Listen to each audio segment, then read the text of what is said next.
मंडळी, आज आलेलो आहोत 12 ज्योतिर्लिंगांपैकी पहिल्या क्रमांकावर असलेल्या ज्योतिर्लिंगाचं दर्शन घ्यायला, ते म्हणजे सोमनाथ ज्योतिर्लिंग। सोमनाथ हे मंदिर गुजरातच्या पश्चिम किनाऱ्यावर सौराष्ट्रामधील वेरावळ बंदराजवळ प्रभास पाटणमध्ये स्थित आहे। सोमनाथ मंदिराच्या आजूबाजूच्या परिसरामध्ये भरपूर तीर्थस्थाने आहेत ज्यांना आपण भेट देऊ शकतो। त्यातीलच एक आहे हा त्रिवेणी संगम। हिरण, कपिला आणि सरस्वती या 3 नद्यांचा इथे संगम झालेला आहे।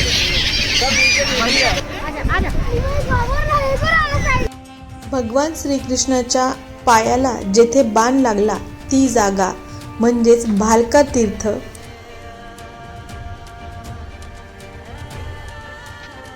सूर्य मंदिर आणि सूर्यकुंड,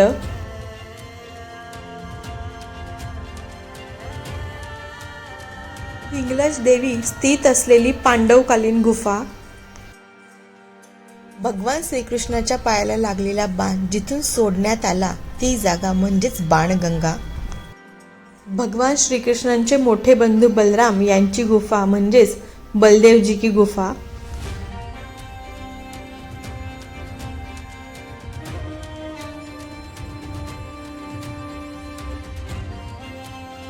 मंदिराच्या आतील बाजूस खांबावर भगवत गीता लिहिलेली आहे असे मंदिर म्हणजेच गीता मंदिर।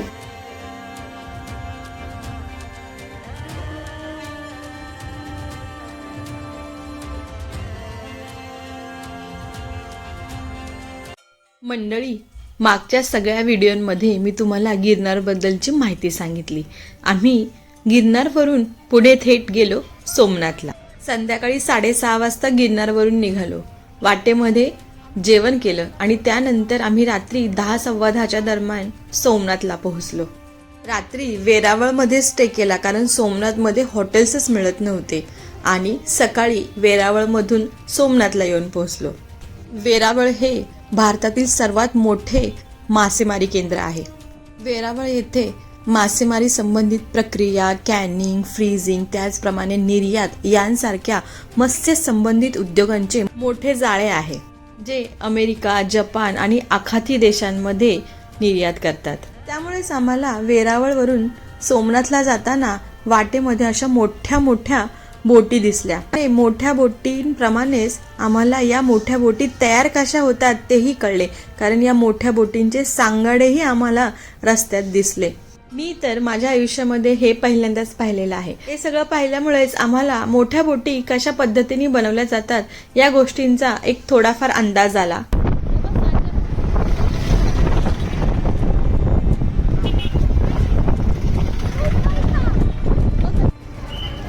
बघा, शाळेची सहल आलेली आहे वाटतं सोमनाथ। आता आम्ही आलेलो आहोत सोमनाथमध्ये आणि इथे आम्ही आमची कार पार्क केलेली आहे। आता दर्शनासाठी जाणार आहोत। बेबी फीडिंग रूम आहे रे। पण ना, हात पकड दीदीचा। आता मोबाईल लॉकर मध्ये ठेवावा लागेल, त्याच्यामुळे मला आतलं तर काही शूट नाही करता येणार।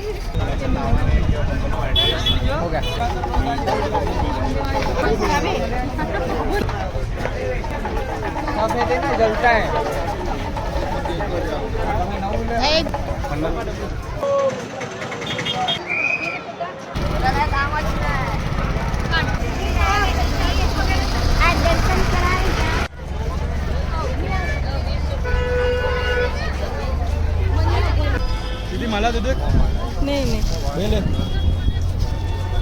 आतमध्ये तर मोबाईल अलाउड नाही आहे। आपल्याला लॉकरमध्ये इकडे बाहेर जमा करावे लागेल।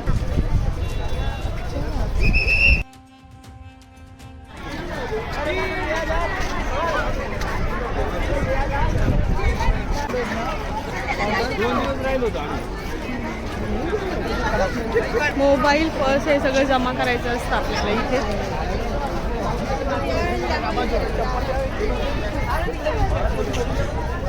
इकडे हे जमा करायचं काय मोबाईल आणि ते?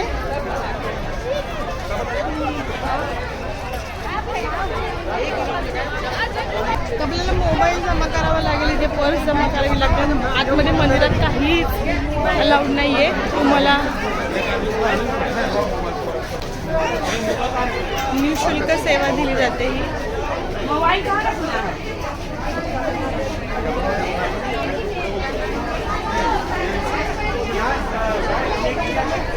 इकडे जमा करायचं आहे, मोबाईल जमा करायचा आहे.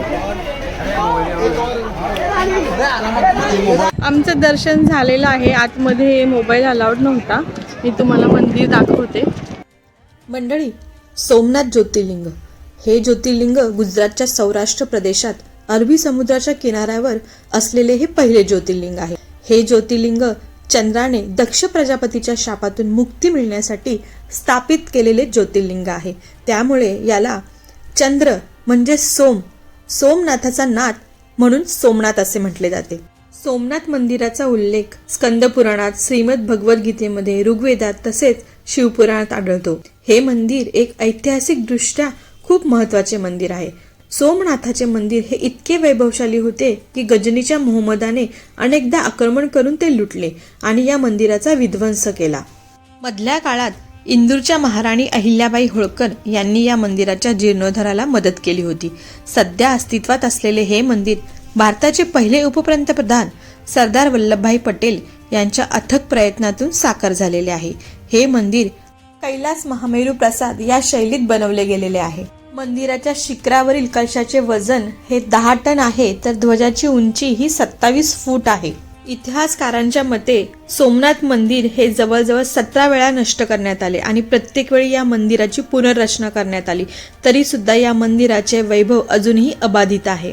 मंदिराच्या उजव्या बाजूला असलेल्या स्तंभाचे टोक ज्या दिशेने आहे त्या दिशेस दक्षिणेकडील अंटार्क्टिकापर्यंत जमिनीचा एकही तुकडा नाही. त्या बाणस्तंभावर तसा शिलालेख कोरलेला आहे. आ समुद्रात दक्षिण ध्रुवापर्यंत अबाधित ज्योतिर्मार्ग असा तो शिलालेख आहे. मंदिर नवे असले तरीही हा दिशादर्शक बाणस्तंभ जुना आहे आणि तो किती जुना आहे हे अजूनही वैज्ञानिकांनी सिद्ध केलेले नाही. त्या काळी कोणतीही आधुनिक सामग्री नसताना मध्ये कोणताही भूभाग नाही, हे कसे शोधून काढले असेल हेही तितकेच आश्चर्यकारक आहे. या मंदिराचे अजून एक रहस्य म्हणजे पूर्वीच्या काळी हे शिवलिंग हवेत तरंगत होते. वैज्ञानिकांच्या मते वरती छतावर आणि भिंतीवर खूप सारे चुंबक होते आणि शिवलिंग हे लोह आणि शिशापासून बनवलेले होते, त्यामुळे हे शिवलिंग हवेत तरंगत होते. भारताच्या पश्चिम समुद्र किनाऱ्यावर वैभवात उभे असलेले हे मंदिर भारताचे वैभव जगासमोर सिद्ध करते. आतापर्यंत कितीतरी चक्रीवादळे आली तरीही या अरबी समुद्राने देखील आपली पातळी कधीही सोडली नाही, हेही तितकेच आश्चर्यकारक आहे.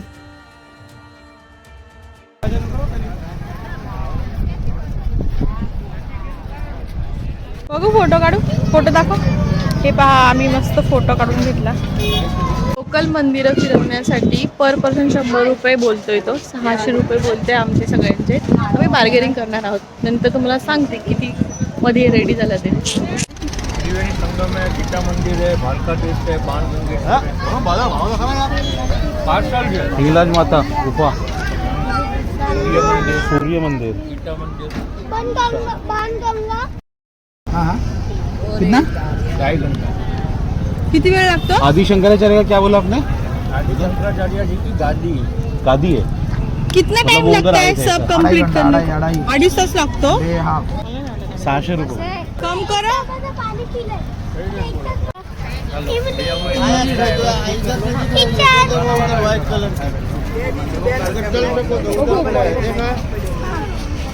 मला दे ना थोडी. आम्ही चाललो प्रसादाला याकडे. 3 वाजता म्हणे बंद होतं, कोण म्हणतं 2 वाजता बंद होतं. बघू आता. आता वाजले 1:58. आम्हाला प्रसाद मिळतोय का बघू. 2 वाजता बंद होतं. 2 मिनिटं जाण्यासाठी रिक्षा गेली इथे. प्रसादाला इथे आला प्रसाद खायला. सोमनाथ ट्रस्ट भोजनालय.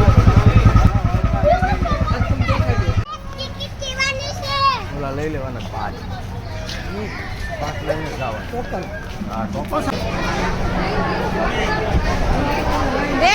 मम्मीचा हात पकड. अलग की लेवा गई. खरं सांगू का, प्रसादाला कधीही नाव ठेवू नये, पण जेवणाची गुणवत्ता अगदी हलकी होती. मध्ये तयार झाला 500 रुपयामध्ये ना. पहिला 600 बोललेला मग 500. 400 रुपयाला पण 400 केलं बार्गेनिंग. काय बोलते ते कमी 2-2.5 तास लागणार आहे आम्हाला इथे फिरायला. वेदांग नीट बसलायस ना. नाही काय हा त्रिवेणी इथं असंच दाखवू ना त्रिवेणी सगळं. आता आम्ही आलेलो आहोत सोमनाथ पासून 2 किलोमीटर अंतरावर असलेल्या सूर्य मंदिर, त्याचप्रमाणे हिंगलाज देवीची पांडवकालीन गुफा आणि त्रिवेणी संगम इथे.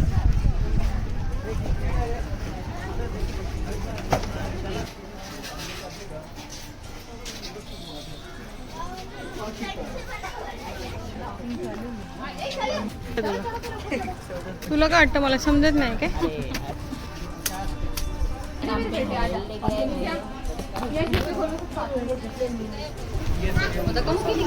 हे सूर्य मंदिर आहे. आता आपण सूर्य मंदिरात जाऊया.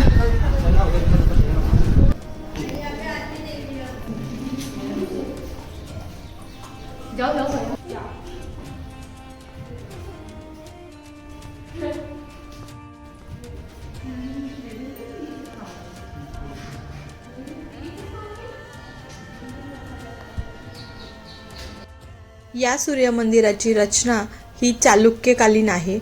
जाणकारांच्या मते हे मंदिर 10व्या ते 12व्या शतकामधील असावे. मंदिराच्या बाहेरील बाजूस बरीचशी शिल्पेही कोरलेली आहेत. आतमध्ये मंदिरामध्ये सूर्यदेव आणि छायादेवीची मूर्ती आहे.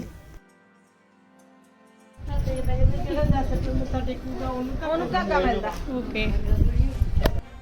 मंदिराच्या बाजूला हे सूर्यकुंड आहे.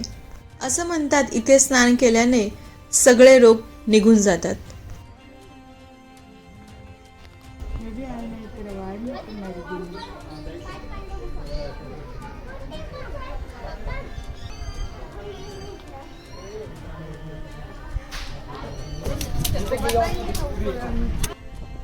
आता जाऊया या पांडवकालीन गुफेमध्ये. असं म्हणतात ही 5 पांडवांची गुफा आहे. अज्ञातवासात असताना पांडवांनी या गुफेमध्ये या हिंगलाज देवीची पूजा केली होती.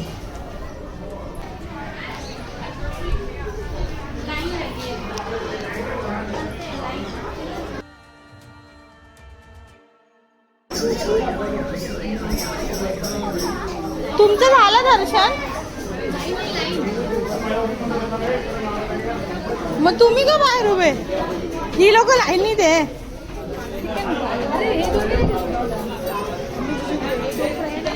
ही पांडवकालीन गुफा आहे आणि याच्यामध्ये त्या देवीचं मंदिर आहे. हिंगलाज देवी गुफा ती आतमध्ये येते आणि त्या गुफेमध्ये ते मंदिर आहे.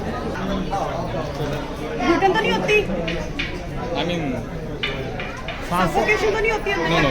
आराम से जा सकते हो. अंदर कितने जगह है. एकदम छोटा सा. जाने दो पहले आए हम. पहले आए हैं.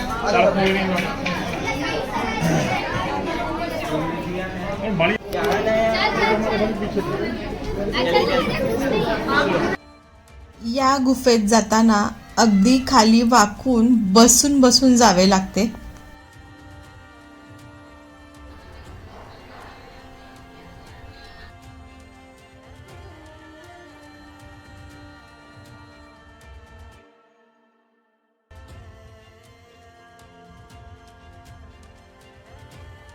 येथे समुद्रकिनारा जवळ असल्यामुळे प्रत्येक दुकानामध्ये शंख शिंपल्यांच्या बऱ्याचशा वस्तू विकायला आहेत. हे बघ ना 100ला 4. आपल्या किचनच्या याच्यामध्ये बघ ते म्हणजे 4 आहे 100ला. 5 घेऊ शकतो 100ला. कसं वाटतं. 30 रुपयाच्या मानाने चांगले. येथे गुजरातमध्ये नारळ 30 रुपयाला आहे आणि आपल्या मुंबईमध्ये नारळ 90 रुपये, 80 रुपये, 95 रुपये.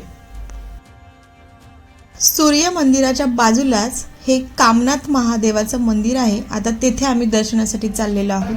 कामनाथ महादेव.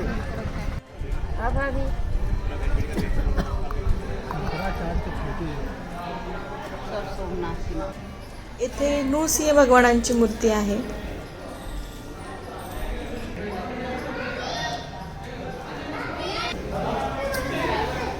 काय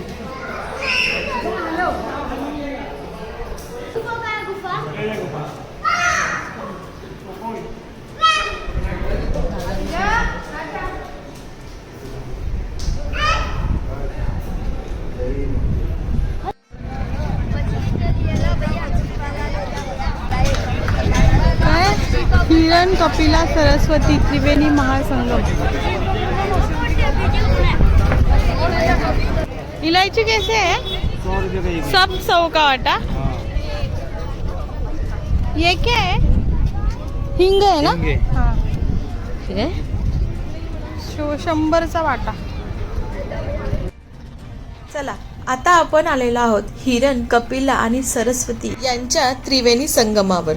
हे स्थान हिंदू धर्मियांसाठी अतिशय पवित्र स्थान मानले जाते. असे म्हणतात येथे स्नान केल्याने मोक्ष मिळतो. येथेच या नद्या अरबी समुद्राला जाऊन मिळतात. जाऊया नवली. पोहता येतं का? लाईव्ह जॅकेट ना त्यांच्याकडे तोंडच आहे. ते काय आहे ना. तू कशी येणार आहे का? फक्त बघायला लागा. आहे का तू? चलो चलो बोटिंग जाऊया ना. बोटिंग मध्ये जाऊ ना चलो. तुला नाही यायचं इच्छा? चालेल ना, पण तुला असं इच्छा नाही वाटत जायची?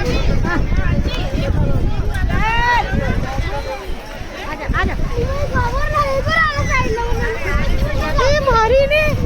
ए, त्यांना खायला ए, चला ना यार, बोटिंगला जायचं. मस्त आहे ते. हे सीगुल्स आहे ते. उड़ा दो. चलो बोटिंग करते चलो.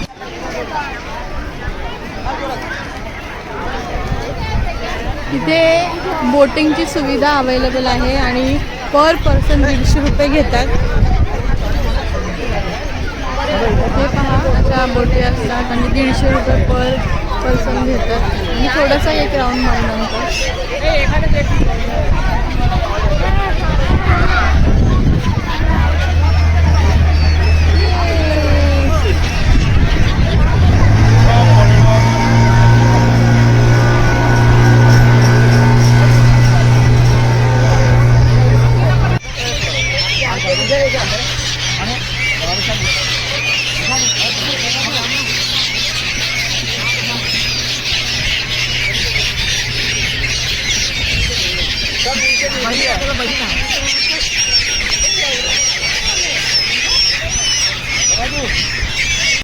चला त्रिवेणी संगमचं दर्शन घेऊन आता आम्ही निघालेलो आहोत भालका तीर्थ येथे.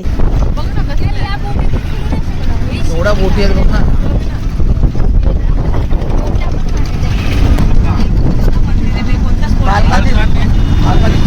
सकाळी आपण बघितलं नाही का? हा बघितलं. ते का नाही दिसलं आपल्याला? तेच बोलतो ना, आपल्याला दिसलं नाही का? काय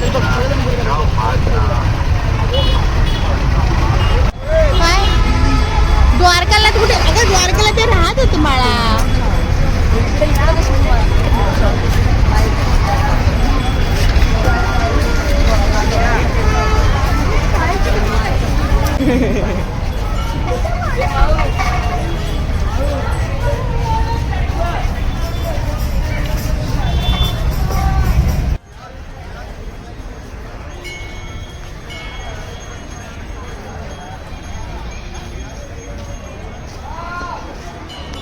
हे आहे भालका तीर्थ मंदिर, जिथे भगवान श्रीकृष्णाच्या पायाला बाण लागला होता. जिथे भगवान श्रीकृष्णाच्या पायाला बाण लागलेला ती ही जागा आहे. सुंदर मंदिर आहे.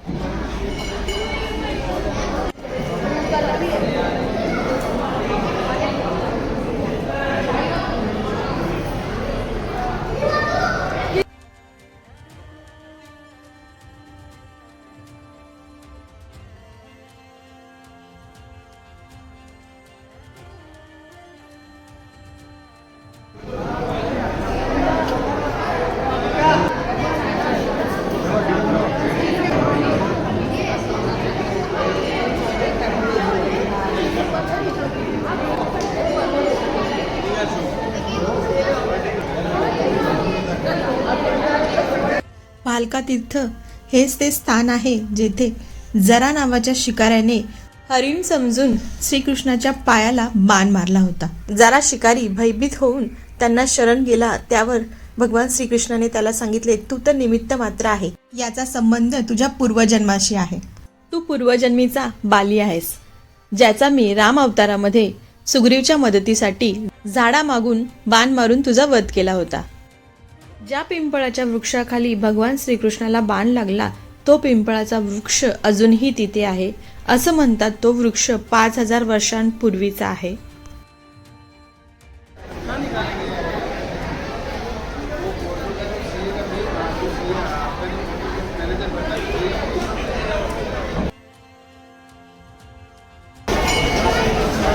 हे कसलं कुंड आहे?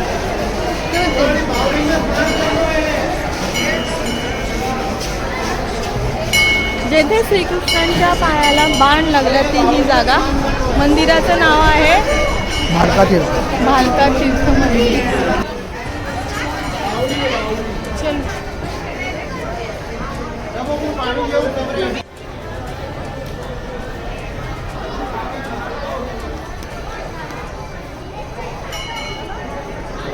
हे आहे प्रगटेश्वर महादेव मंदिर.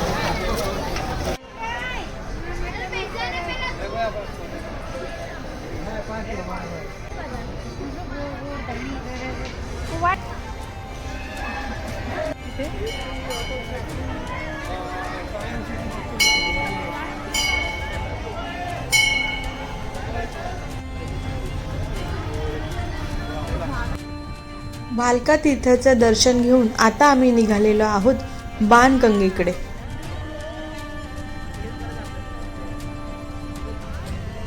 शिवलिंग है, इसे बाणगंगा बोलते हैं. यहाँ से बाण छूटने वाली जगह है और भालका तीर्थ जाके कृष्ण भगवान के पैर में बाण लगे थे. ठीक है, आप लोग जाओ, दर्शन कर लो और 10 मिनट में वापस आना है.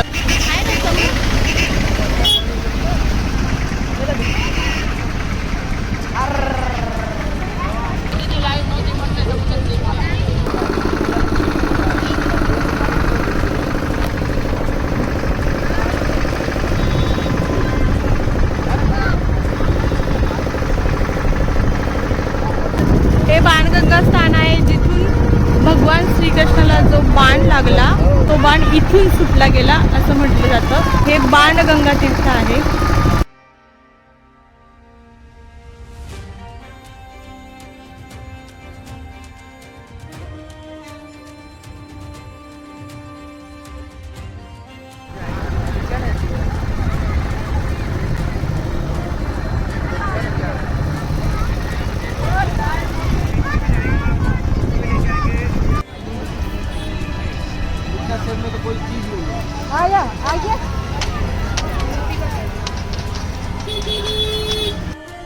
आता आम्ही निघालेलो आहोत गीता मंदिराकडे.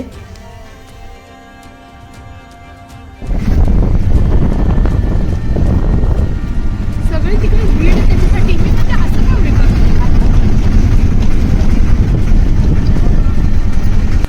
आता आम्ही आलेलो आहोत गीता मंदिर येथे.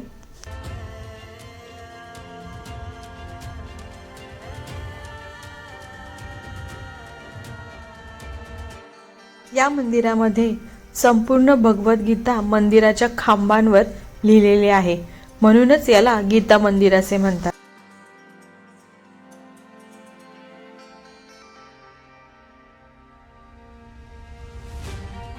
येथे लक्ष्मीनारायण मंदिर देखील आहे.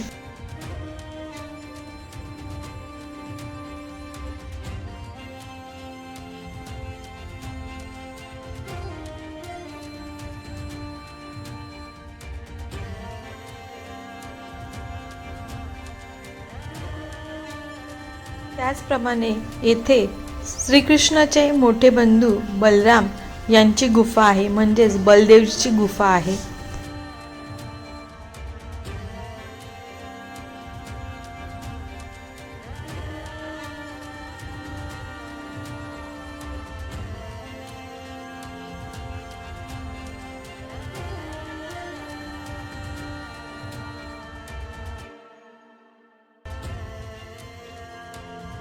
सगळ्यात महत्त्वाचं म्हणजे इथे श्रीकृष्णांच्या चरण पादुका आहेत. असे म्हणतात बाण लागल्यानंतर श्रीकृष्ण येथेच आले आणि येथून त्यांनी आपला देह सोडला.